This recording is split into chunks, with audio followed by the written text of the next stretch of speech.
Remember, O man, that thou art dust, and to dust thou shalt return. That's about the creepiest way I can start today's show for Halloween. Okay, no, this is good. You're listening to the Catholic Lunch Break. We're going to catch up on everything Catholic in Houston. Always trying to find creative ways to start the show so I don't do the same way every time. My name is Tim Mott. I'm the general manager of this radio station, part of the Guadalupe Radio Network, Radio for Your Soul.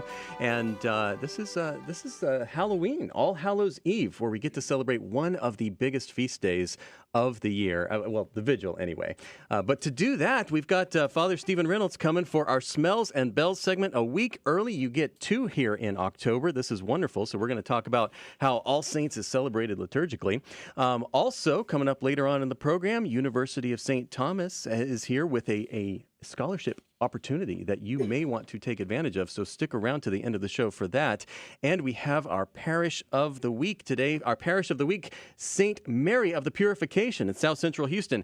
It is going to be an awesome show. Two priests in the house, plus a full complement of guests and crew. David Maggiana is running the board today. We didn't get the studio until like 11 o'clock, so you were racing. You got it all done in record time, man. I'm getting better. So, no, it's all great. I'm glad this is working. So, dear listener, thank you for listening and sharing your lunch hour with ours. And also Jesus and Valeria from Cristo Rey, our interns, running the video that you can watch on Facebook or YouTube at GRN Online. Just look for GRN Online on Facebook or YouTube. And especially if you have any parish harvest festivals, trick-or-treating, costume contests, anything like that you, Catholic stuff in Houston that you want to share with us, go to our Facebook group, GRN Houston. GRN Houston, you are welcome to post anything you like there. And I would love to see what you're doing for Halloween. Also, Carol Herrera, our super volunteer, making her personal pilgrimage to every single parish in the Archdiocese, keeping up with this. Carol, you still going around? Yes, and it's going well, and I've had beautiful weather to travel in, so it's been great. Yes.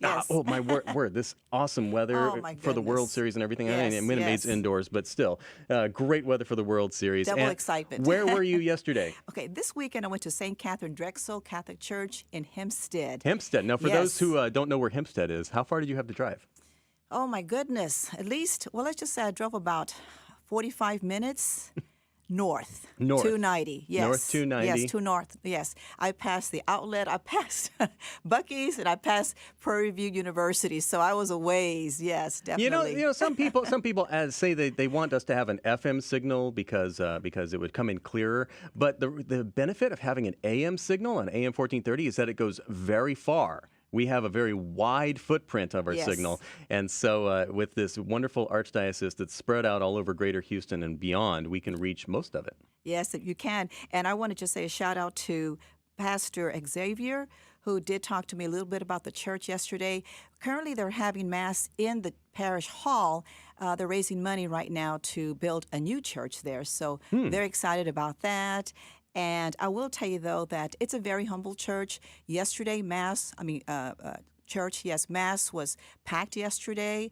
People were sitting inside, outside. So there's definitely a need for a larger building, for sure. Oh, okay, yes. Wow. Well, maybe we can get him on as our Parish of the Week in the future. Yes, definitely. Great. Also, I do want to mention, though, they have this beautiful pond outside. And around the pond are the Stations of the Cross. You can stand at each one and reflect. So it was really nice. I enjoyed that. It's very really unique. Great having you volunteering here because we get the benefits of your travels to all of these different parishes. Tim, it's been awesome, and thank you for letting me talk about it on the radio. It's so much fun. Thank you, listeners, for joining us today. We're going to get started with a prayer like we always do. In the name of the Father, the Son, and the Holy Spirit, amen. Remember, O most gracious Virgin Mary, that never was it known that anyone who fled to thy protection, implored thy help, or sought thine intercession was left unaided. Inspired by this confidence, I fly unto thee, O Virgin of Virgins, my Mother. To thee do I come, before thee I stand, sinful and sorrowful. O Mother of the Word incarnate, despise not my petitions, but in thy mercy hear and answer me. In the name of the Father, the Son, and the Holy Spirit. Amen. Hey, so did any of you go to the World Series games? Yeah, David. I know you're the sports guy. Were you able to get that? My $400 check was it bounced, so I couldn't afford a ticket. Okay, so you couldn't get to the game No. itself. Annunciation Catholic Church right across the street, though. Maybe you can, we could horn in on their table. And, I know. Yeah, pass out some bumper stickers. So we're thinking about that. So we'll get into that later. They're right across the street. Annunciation Catholic Church, Right. best thing ever. Well, but man, those are some exciting games. I know, it's great. It's great for the city of Houston. It's great for Father Felix and the Dominican sisters. I think Saturday they were out there as well. Those rally nuns, I got some great pictures there in the Facebook group. Again, GRN Houston. Yes. But you had another thing going on this weekend. You were at St. Elizabeth Ann Seton doing a broadcast. Yeah, that was a lot of fun. So that's one of my parishes that I attend. My girls go to that school. As you know, Father Reynolds is the pastor. Got to interview a number of great people. Found out about the camel, the 4 kangaroos, the ice skating, and Father Reynolds will give us all the details about that. But I had a lot of fun and great food. Okay, that sounds like a unique festival. I'm sorry that I missed it, but I had a great time with my family. Taking finally a weekend off, man. Yeah, We've I been know. working every single weekend for like 2 months now. I know. Wow. And all these parish festivals, so many good ones. That's good. It's good. Okay, well, go Astros, and shout out to our, well, they can't hear us right now unless they're listening online, but we have a sister station in Washington, D.C. I'm sure we got some Phillies fans there. Oh, yeah. But all I got to say is go Stros. Go Stros. And that actually, I want to get to our Catholic high school sports report a little early today, so we can really jump into our parish of the week. Let's do do you that. have that ready to go? I'm ready. Go for it. So, hey, Dave, the sports guy here, rolling out your Catholic high school sports report for the Houston area. So let's start with boys football. Straight Jesuit Crusaders lost to Pearland Oilers. St. Thomas Eagles defeated St. Pius X Panthers. St. John, the 23rd Lions, lost to Fort Bend Christian Eagles. Frassati Falcons were defeated by St. Andrews Highlanders. Cristo Rey Lions lost to Texas Christian Tigers. And O'Connell Buccaneers lost to Faith West Eagles. And now for girls volleyball, St. Agnes Tigers lost to St. John Mavericks. And St. Pius X Panthers were defeated by Incarnate Word Shamrocks. And one final note, the Houston Astros will be playing Game 3 tonight in Philadelphia starting at 7 p.m., I think. And that's a wrap of this week's high school sports report for the week of October 24th. Keep your radio tuned to AM 1430 for next week's recap of Houston's Catholic sports. And now back to you, Tim. Hey, Jesus, you can't win them all, but were you playing in that game, man? Yeah, Yeah, he said yes. did you think you played well? He said yes. No? Okay. He said yes. Well, don't worry. Keep training. He made like 10 Keep training, tackles. man. Yeah. No, Jesus plays on the Cristo Rey football team. That's awesome. exactly. That's awesome. I'd like to welcome to the Catholic Lunch Break Father Jason Mangalath. Father Jason is the pastor of St. Mary of the Purification, founded in 1929, according to the website, in South Central Houston, right near U of H. Father Jason, welcome to the Catholic Lunch Break. Thank you. Good to be with you. Thanks for the invitation to join you today. Of course. So how are you doing today? Are you enjoying this nice weather? Oh, yeah. Beautiful. Yeah. So tell us a little bit about your parish, St. Mary of the Purification. How would you describe it? St. Mary of the Purification was founded in 1929. Wow. It's an African-American Catholic church with a Catholic school. It's the only black Catholic school in the Archdiocese of Galveston, Houston today. Okay. I always like to look for those things that are unique about Yes. every parish because we've got so many, but they all have their own character. Yeah. They do. Yeah. Yes. Now, when did you become the pastor there at St. Mary's? I came in July of this year. Oh, okay, so Yeah, brand new brand there. new to Houston, brand new to St. Mary of the Purification. Oh, well, welcome to Yes. Houston. Let's learn a little bit about you. What's your vocation story? Well, I was born and raised in South India. South India. I'm sure a lot of people are familiar by now about Kerala, Yeah. India, where a lot of priests that you see from India come from Kerala, where we have a long tradition of Christianity going back all the time to St. Thomas the Apostle himself. I know St. Thomas is the Apostle is my confirmation saint, so I great. always love those stories about how far he made it from Israel all the way to India, South India too. South India, Yeah. yes. So we have a long tradition of Catholic faith in Kerala, and so families there, India is predominantly Hindu, but Kerala is well mixed between Christians and Muslims and Hindus. So there's a very, very large number of Catholics in Kerala. And so the Catholic families are very rich in faith, going back to all those centuries of Christian tradition. Mm-hmm. So families used to be large. I'm one of 8 children. Oh, one of 8. Okay. Can't say that about my nephews and nieces these days. They are all families have shrunk to become 2 children families. Oh, wow. With population explosion in India. Are they still in India? Yes. Okay. Except for one of my nephews who live in Canada. So when did you know that you wanted to become a priest, or that God From was early calling you? childhood, I grew up in a very traditional, devout Catholic family, and had nuns in my family, and parents, grandparents, and all of them very devout, close to church. And so I grew up going to church almost every day if I could. And then I became an altar server when I was right after my first Holy Communion, when I was 8 years old. The day after my first Holy Communion, the priest, the pastor of the church, picked me up and said that from today on, you'll be an altar server. And I tell people that I never left the altar after that. Oh, wow. Yeah. So you were really like in training formation from early age. Exactly. There, yeah. So growing up as a little boy, it was always in my heart to go into seminary. If you ask me for a precise moment, I don't know. It's the way I grew up, and I guess priesthood was my call. Yeah, I relate to that. My dad's a pastor, a Baptist pastor. So I kind of, we always emphasize that conversion experience in the Baptist church. And so I had the same kind of thing. I didn't really have that conversion experience because I grew up in it. And so when I became Catholic, I realized that's much more how God works. Yes. He does work in those instances sometimes, but also his grace is throughout our lives. Yeah. That's interesting that you're saying about the grace, because when I was about to be ordained, even though I grew up in a Catholic family and I had no doubt about wanting to go into priesthood, it's interesting. A few months before ordination itself, I started to ask this question: am I worthy of the gift that I was about to receive? And so I went through this time of discernment, and then finally, before ordination, I went through an 8-day retreat. And I was pondering through that question about this amazement that, I'm a human, and all my weaknesses and human nature. And I'm about to be given this great gift of priesthood. So as I was reading through the Bible, I came across these words from St. Paul's letter, second letter to Corinthians, chapter 12, where he speaks about the thorn in the flesh. And amazingly, as I read through that, the verse down there, I believe is 12:10, it says, my grace is sufficient for you, for my power is made perfect in weakness. That was an amazing moment of conversion for me and commitment, because I knew it's nothing human that I'm going to do that's going to make the difference. Yeah. I'll still be human even after embracing priesthood, but it's not perfection of my humanity that it needs, but my fidelity. Like Mother Teresa said, faithfulness. Yeah, and were you ordained into the Society of the Divine Word, or Yes, did you join them later? No. Actually, when I was considering vocation priesthood, I had gone to a local diocesan seminary for a visit as an altar server. But in those days, it was pretty normal for vocation promoters from various orders to come to our school. Okay. I went to a Catholic school, but it was an exclusive Catholic school run by the church for all people in the village, Hindus, Muslims, and all. So it was unusual. It was not unusual for vocation promoters to come to those who were in the high school, and they would take those Christians out of the class and let the vocation promoter speak. And that year, it happened that the vocation promoter from the Society of the Divine Word was the first to visit my school. Oh, the first one. So you Yes. you went with the first one. And I kind of feel blessed that he was, because Society of the Divine Word as a religious missionary order is unique.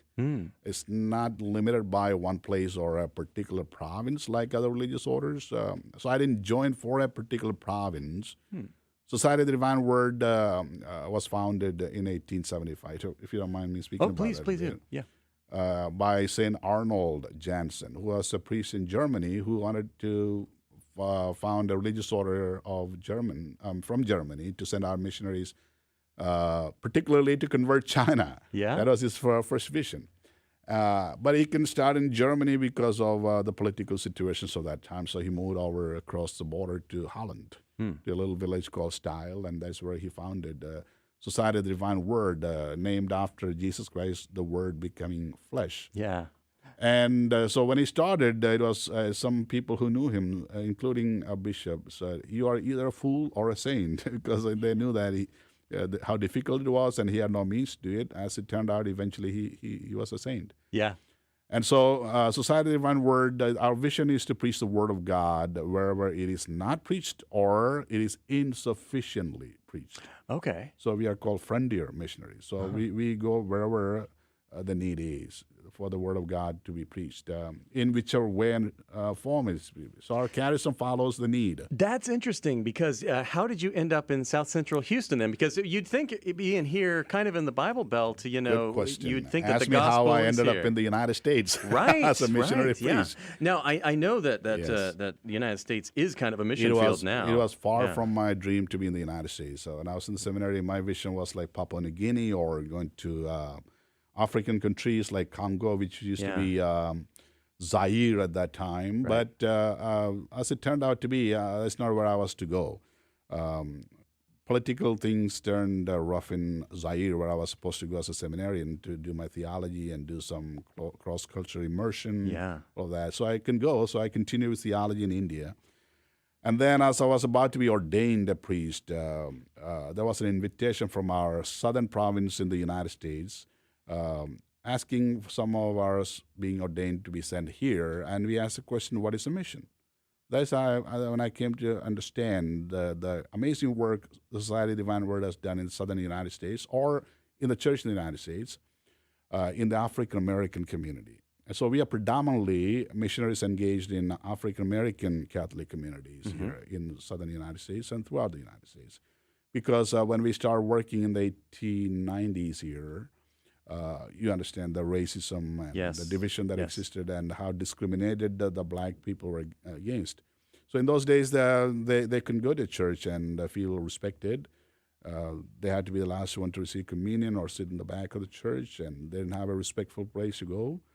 And interestingly, there were no seminaries that would take black men to priesthood or religious life in those days, even though there were other orders that used to work among them, but none of them accepted black men. We've studied. We've covered the story of Saint Augustine. Seminary. Tolton. Yeah. So St. Augustine, interestingly, you Yeah. said the names. Yeah. So we started a seminary in Greenville, Mississippi, Yeah. St. Augustine Seminary. Yeah. But it didn't survive there too long because of racism. So I just moved down to Bay St. Louis, Mississippi, where it attracted hundreds of black men from all over the United States. First of all, they stayed there, went to school, and some of them eventually became priests, black priests. So our first 4 priests who were ordained from the seminary, they had a hard time to find a diocese that would accept them to their diocese, like in Lafayette or Alexandria or any of those places in Louisiana. Wow. So eventually, the Bishop of Lafayette, Louisiana, established a church called St. Mary, Immaculate Heart of Mary, where that's where I started my life as a priest, as an associate. Oh wow. So those 4 priests were assigned to that parish with the restriction that they could not move out of that church or could not minister anywhere else. But they were the first 4 black priests ordained from our seminary, and that is the first seminary in the United States to take black men to priesthood and religious life. Oh, incredible. There's so much we could go into here. I wish we had more time for it. Yes. I got to keep us on schedule, but I wanted to know two things about St. Mary's. Yes. The first thing, what is the significance of the name St. Mary of the Purification? That's a good question a lot of people ask. I believe Mary, after 40 days after the birth of Jesus, faithfully, she and Joseph brings them, they say 48 days after, for the purification Yeah. to the temple in Jerusalem. So we see an obedient parents following the rituals and laws of the time, bringing Jesus into the temple and presenting him for that. So that obedience of the Mary and her faithful following, Yeah. as she said to the angel Gabriel, "Behold, the handmaid of the Lord, be done unto me according to thy word." I guess that is where we are called to be as faithful Christians today. Absolutely. We look to her as our example in everything. And the second thing that I wanted to know is how would you invite our listeners to come visit St. Mary of the Purification? Like, what would you encourage them? Give them a reason to come. Sure. How would you welcome them? And what should they look for when they get there? Sure. Of course, the Catholic faith and Mass is an amazing place to begin. And especially being an African American Catholic community, gospel music is part of it's a lively community. Mm-hmm. As a matter of fact, last weekend before, when we were doing the church fair, I met this Baptist young man who was a vendor. He asked me the same question. I see a lot of joy in here among the people. What is the source of that joy? I want a piece of that joy. So I guess you'll find that joy joining us for an active worship experience. I love it. How many masses do you have on a weekend? Yeah. Saturday evening at 5 o'clock, and then Sunday at 8:30 and 11 a.m. 8:30 and 11 on Sunday. Okay, yes. Well, maybe this Sunday you'll get some people coming over, and if you do, I hope you see some Catholic Radio bumper stickers in the parking lot. It's also amazing. I would love to come visit too sometime. Sure. I don't. We'll have to get that on the calendar. That'll be fun. Sure. Let me know before you come. Also, there's a Catholic school that's involved in there. Right. So, how big is the school? We have 168 students enrolled this year. And what grades? It's pre-K through 8th grade. So pre-K through 8th. We Excellent. definitely are looking to increase our enrollment in the middle school. There's room for others in other grades. Convenient to South Central Houston. And we're going to be interviewing someone from the Catholic Schools Office next week. So good timing for that. Well, Father Jason Mangaletha, thank you very much for joining us to talk about St. Mary of the Purification as our parish of the week. And there was one other thing. You had your parish festival just a couple weekends ago, right? Yes. Gumbo Festival. They say that it is the biggest church fair around there. That was amazing because I was driving down the freeway and I saw it up on those TransStar signs updating people about how to get directions. How do you get your festival up on those signs?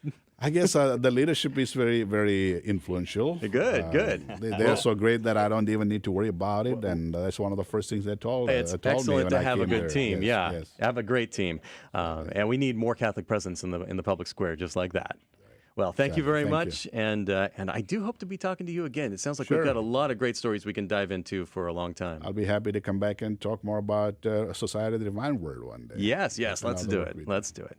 Okay, so we're going to go to a break now. When we come back, we'll be back for our Smells and Bells segment, but don't forget our Catholic Radio Prayer Breakfast is coming up not this Thursday, but the following Thursday, and then another one in Katy the Tuesday after that. It's only $10 for the breakfast. Great chance to network. Please go to our website, grnonline.com, and sign up right now, grnonline.com. You're listening to the Catholic Lunch Break, where we catch up on everything Catholic in Houston. Southeast Houston Cardiology is a proud sponsor of your Catholic radio station, and the doctor is in. Southeast Houston Cardiology has been serving patients with heart disease and vascular disease with up-to-date, compassionate, and comprehensive care for more than 20 years. Southeast Houston Cardiology has 2 locations, Webster and Pasadena. You can contact them online at southeasthoustancardiology.com or 281-338-4004. Come help us celebrate our 75th anniversary at Holy Ghost Bazaar, Saturday and Sunday, November 5th and 6th. Lots of food, games, live music, and a DJ.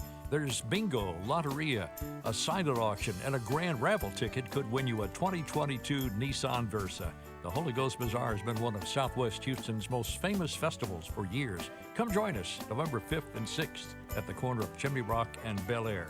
Or see our website, holyghostchurch.net. KSHJ is sponsored by the Knights of Columbus Rangel Agency. For over 130 years, the primary mission of the Knights of Columbus has been to provide financial security to their members and their families, offering life insurance, long-term care insurance, disability income insurance, and annuity products. The Knights of Columbus are your shield for life. To learn more, find your agent, or discuss agent career opportunities in the Southeast Texas area, please contact General Agent Tony Rangel at 281-931-9100.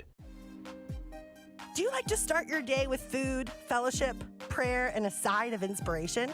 Hi, this is Reagan, and I want you to join me at the next prayer breakfast in Katy on Tuesday, November 15th, where I will be the keynote speaker and share with you how the Lord has used me to serve and evangelize through the vehicle of my work. To register, go to grnonline.com and click on events. Hope to see you there.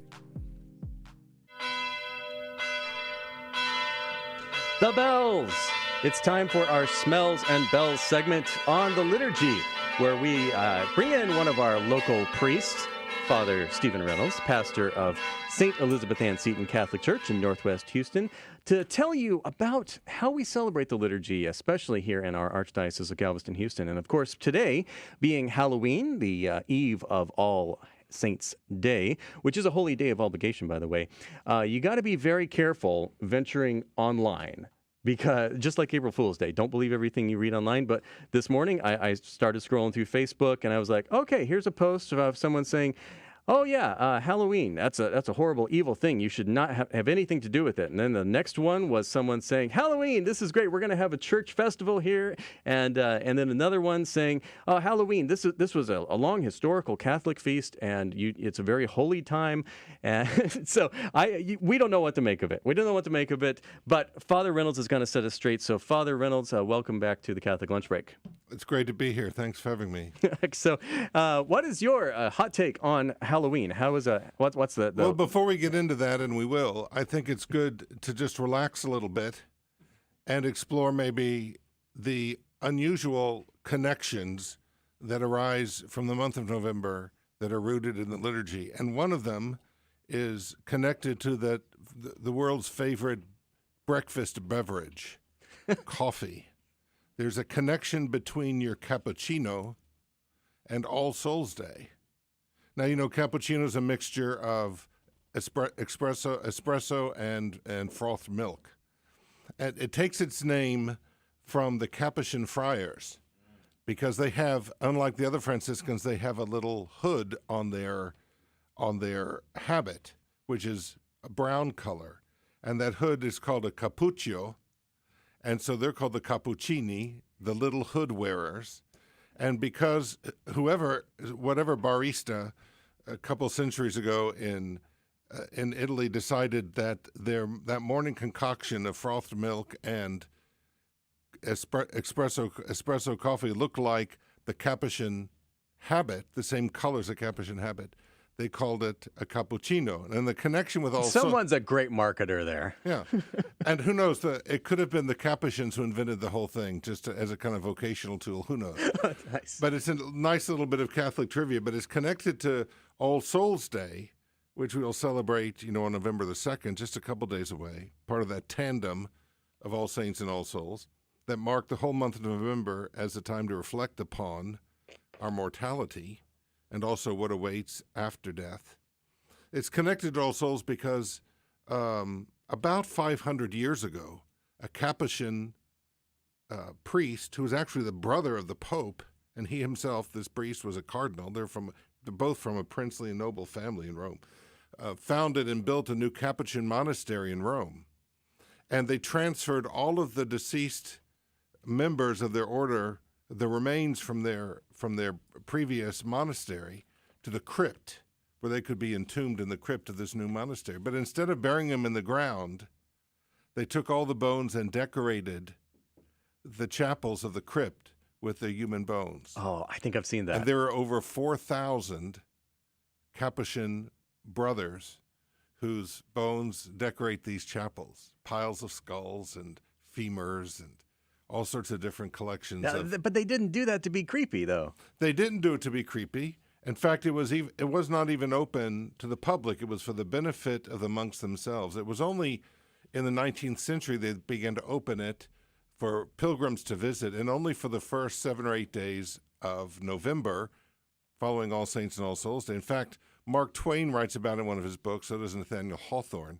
They both visited in the 19th century. But it was an example of a memento mori. Remember that you will die. I'm glad you brought that up, yeah. So, that's a Latin phrase. It literally means remember that you die, or remember that you have to die. And we see the memento mori, which are artistic representations of death, often a skull and crossbones, for example, could be embroidered on vestments, could be part of a painting or artistic representation. Sometimes we see examples of saints who have a skull on their desk, and maybe even holding a skull. This is before, actually not far from the time that Hamlet was written, alas, poor Yorick, I knew him well. Remember when Hamlet goes to the cemetery and picks up the skull of this poor fellow who he had known. And the memento mori really arose in the 14th century, the time of the Black Plague, the bubonic plague, the Black Death, in which anywhere from 1/3 to 2/3 of Europe was wiped out by this plague, which took about, and it's the intense years, maybe 5 or 6 years, an enormous scourge on Europe. And so obviously people began turning to a more shall we say, robust contemplation of death and the shortness of life. Yeah. And these plagues continued throughout from the 13th, actually 14th through the 17th centuries, when they kind of died out. And so we see, frequently this image emerging and kind of fueling, also spilling over to fuel naturally people's piety. And so it was natural that this commemoration of All Souls be linked to All Saints, and it's a fruit of that a little bit. But this crypt in Rome is an expression of that memento mori, remember death. And for a Christian, that should not be a depressing thought. So when you pick up your cappuccino or just your coffee in the morning with a little cream in it, you can pray for all the monks who are decorating the ceilings and the walls of those chapels in Rome. Yeah, see, that's the interesting thing. Now, I think it would be very easy for someone to look at that, and especially if they have any kind of Gothic sensibilities, they would be like, ooh, we should do that in Houston. Let's go build a church out of bones. But that's not how the story that you told us. They didn't say, let's build a church out of bones so that we can remember death. They built it out of their brothers' bones so that they are celebrating Mass there in that crypt with the saints who have gone on before us. So Right. how it would be different to do that here in America, in Houston. We would need to have a group of people that were saints, that we would then use their relics to make something like that. We can't just go and say, let's build a church out of bones because it looks cool. Well, no, I think there'd be a little bit of resistance and pushback to that. But that we honor the saints by venerating their relics, which are parts of their body, or something that they used during their lifetime, which is a second-class relic. We encase them in our altars or enshrine them in our altars. And in fact, this week, on Friday, we're having an exposition of relics in the parish. The treasuresofthechurch.org. Treasures of the Church. Yeah. At 10:30 in the morning and at 6:30 in the evening. In the church, there'll be a presentation, and then the relics will be on display for veneration in another building, but one has to come to the presentation first at 10:30 a.m. and at 6:30 p.m. Other churches are on that circuit this week as the treasures of the church come through the Houston area. Yeah, I just saw the schedule here at treasuresofthechurch.com. It was St. Anthony of Padua yesterday, and today St. Edward, and tomorrow, Wednesday, the Catholic Charismatic Center.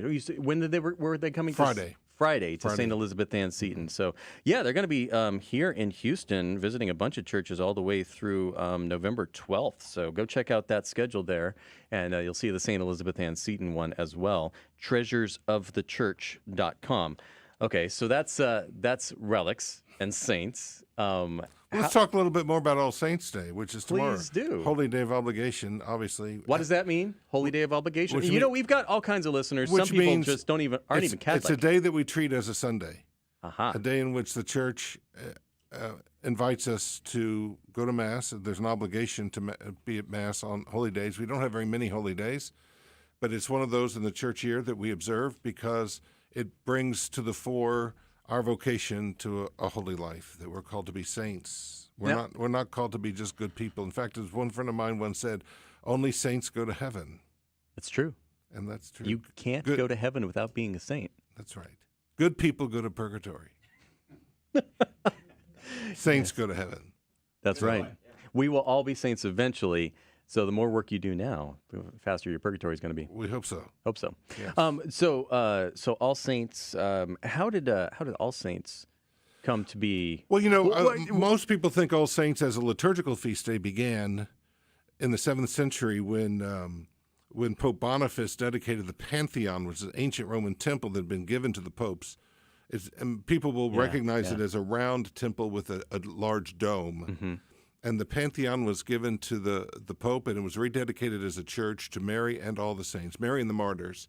And so it was the first church dedicated to multiple saints. But, of course, there's a record from the very first Christian generation of honoring the saints, praying for the saints. We see inscriptions in the catacombs in Rome referencing prayer for the saints, the early liturgy from the very beginning, some of the most ancient texts that we have, all make reference, or many make reference to not only veneration of the saints, but praying for those who have died, and praying for their souls. So there's an understanding of purgatory, of the necessity of prayers for the dead, and also of honoring the saints, those who had already been glorified by God in heaven.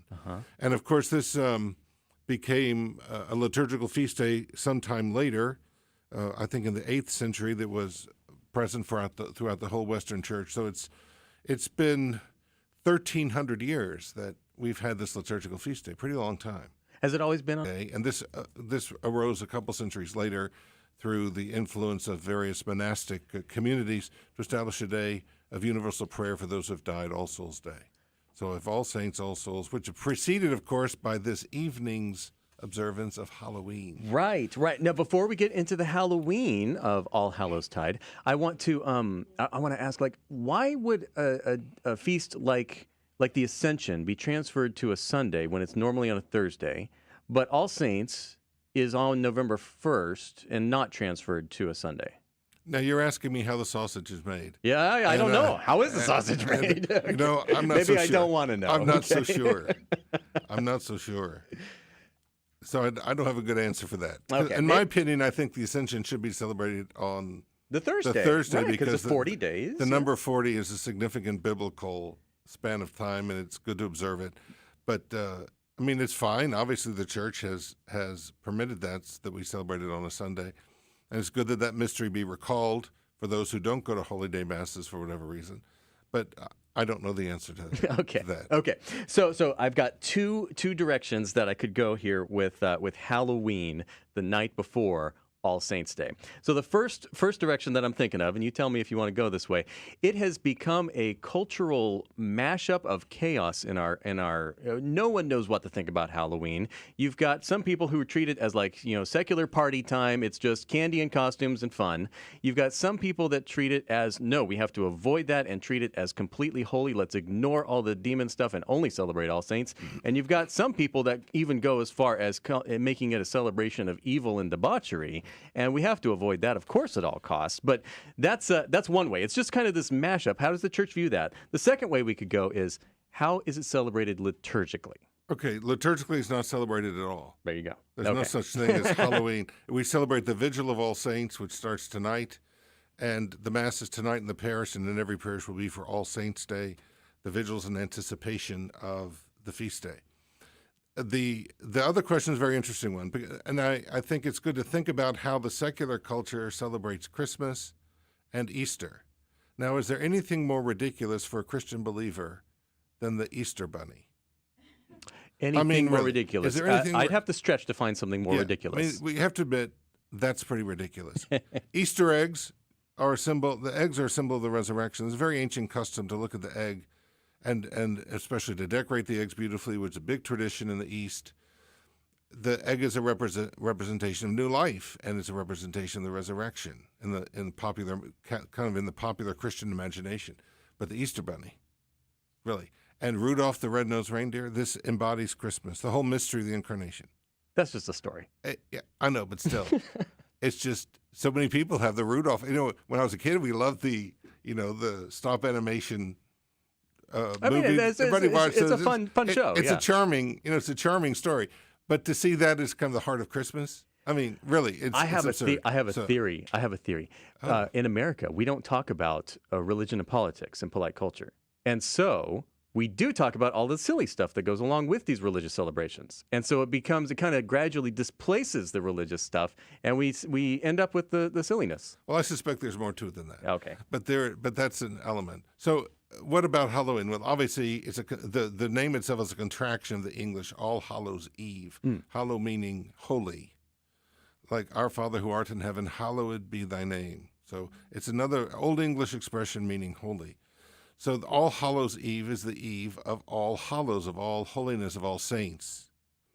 And over the centuries in different Catholic environments, different customs arose on that evening.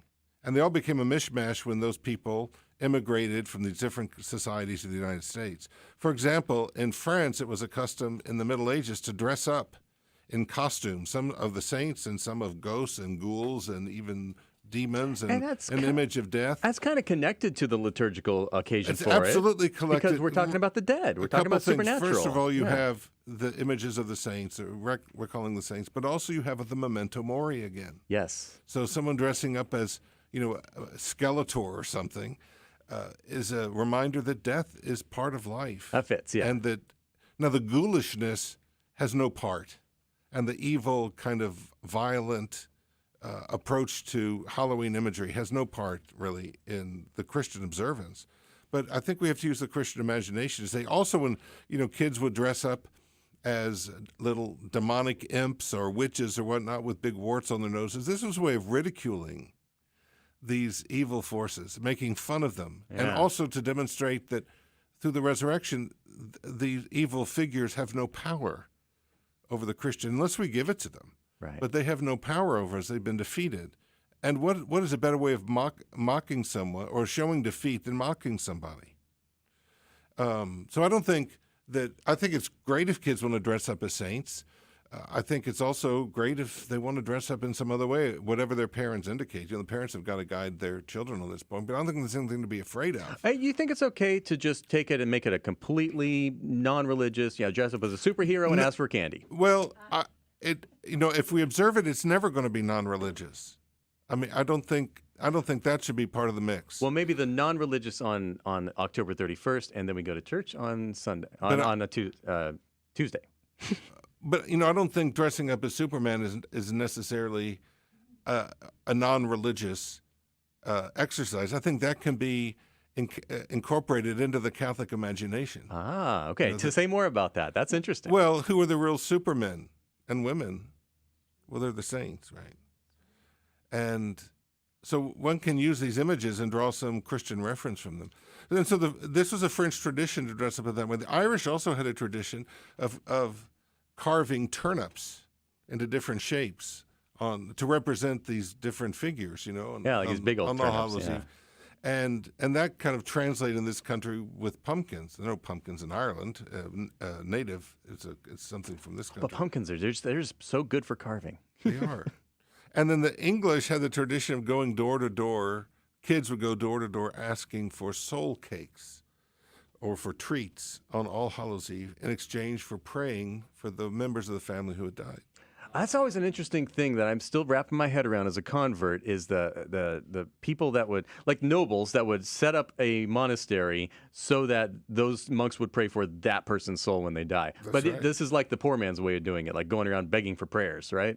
Right. Well, they would offer to pray for the family members who had died in exchange for some kind of a treat. And all these things get mishmashed into the bordering on selling indulgences there. Okay. Well, it's freely given. And so all these things get kind of bound up together in the U.S. As these various cultures come into contact with each other. But one thing is certain, that Halloween is not an outgrowth of some Celtic pagan calendar observance. This has been something that's been floated around for last many years, that it's really the church adopting a pagan Celtic celebration from either from Britain or from Ireland, and then kind of baptizing it. That's absolute total nonsense. And it often comes from people who have no Catholic background, who don't understand the liturgical mentality and the liturgical spirit that the worship of the church should ideally foster. Yeah. And also comes from the fact that, when you look at those who would practice this engage in this practice in this country, the Catholics have always been a minority in this country, and sad to say, but especially in the 19th century, the Protestant majority did not look kindly upon some of these strange, quote unquote, supernatural or superstitious practices of the Catholics, and so they inferred something diabolical. I see. Oh, that makes a lot of sense. So that enters into the public culture. And, so much of the objection to Halloween comes from Christian groups who may be composed of very good people, but who don't have an understanding of the sacramental principle, or don't have an understanding of the Catholic imagination or of church history or the liturgy. And so they're drawing the worst possible conclusion. And then you have And that's supported by the fact that some people have taken this and abused it, right? And have made it this kind of macabre celebration. So I think like the people who take Christmas and make it an opportunity for nothing more than consumerism. Yeah, right, exactly. Which is So I also think the absurd. bottom line then is that the church is here first, and we need to first celebrate the liturgy and own it, and all of the celebrations that go around it, the trick-or-treating, the dressing up, the harvest festivals, the pumpkin carving, do it as a Catholic. Right. Right, okay. Do you have any advice on like how to do that? Like, what's the best costume you've seen, or what's the best? My own, of course. Of course. What do you wear? You know, I'll tell you. Put your orange cassock on. Years ago, I had a call to go to the hospital to baptize a preborn infant who was just fine, but the parents were concerned and their relatives, and I went to the hospital, and she was born on October 31st. So today's her birthday. Nice. And so I walk into the neonatal unit, and the nurse says to me, "Is that a costume?" Because you don't go anywhere without your cassock. Well, I think I had a suit on with the collar, you know. And I said, "No, ma'am. I'm here to baptize, here to do some work." Oh. And I just thought that was kind of interesting. I saw that on Twitter, too. There was a nun, and someone said, "Okay, you're a real nun, or is that a costume?" She's like, "Real nun. I wear this every day." I find that girls like costumes with sparkles. They like to be angels. They like to be princesses. And boys like anything with a sword. Yeah, my kids today. Yeah. One is going to be a ring wraith with a sword from Lord of the Rings, and the other one is going to be a biblically accurate angel with sparkles and eyes. There you go. There you go. Lots of eyes would be kind of creepy. Yeah, she's going to paint it all over. I haven't seen it yet, so we'll see how that comes out. Following the trend. Well, Father Stephen Rillis, thank you so much again for joining us on the Catholic Lunch Break for our Smells and Bells segment.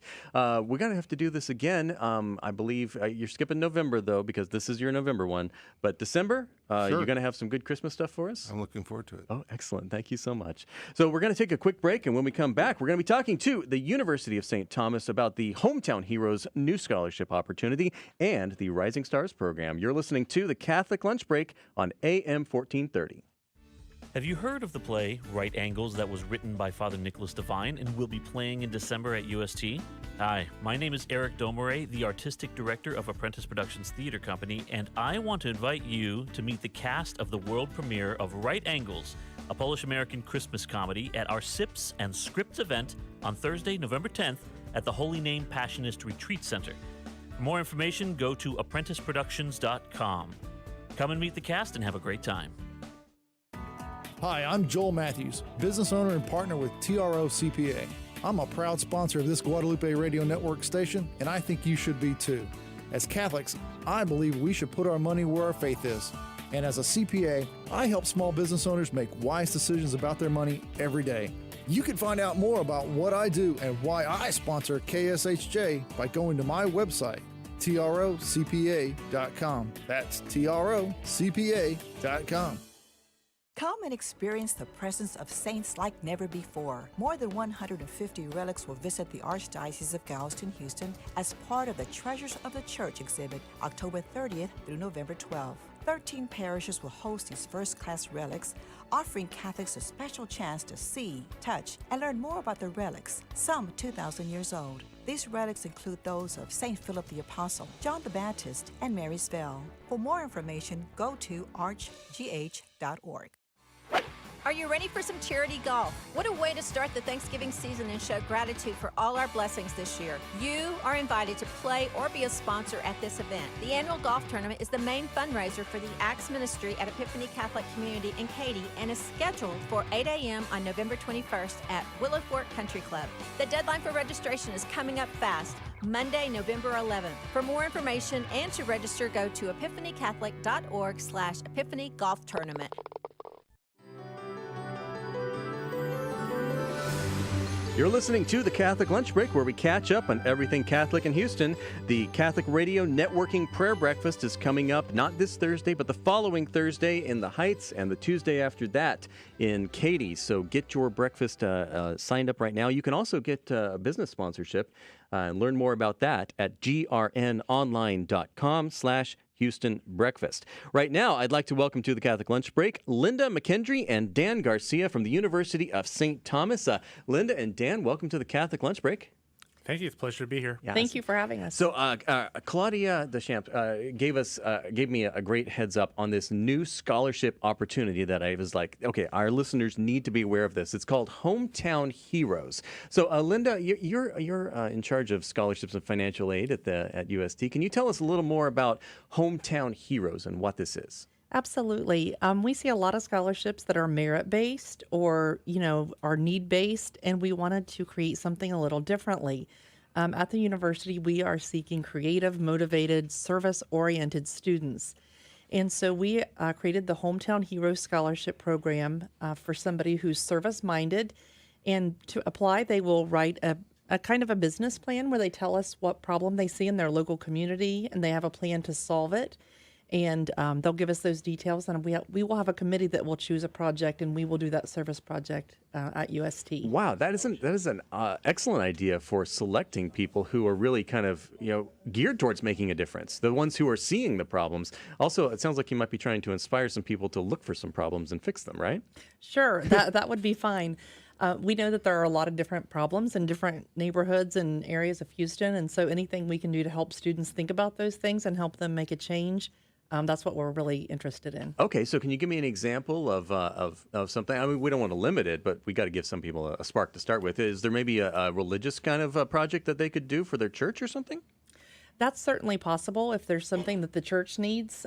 We will consider anything, religious or non-religious. However, this is not really an idea, but it's just something that I saw in another university. They had a similar program, and they had a person who realized that it's hard to get medical equipment in their community. And so they started a in and out check-in service for people who have medical equipment they don't need anymore, and people who need to pick it up.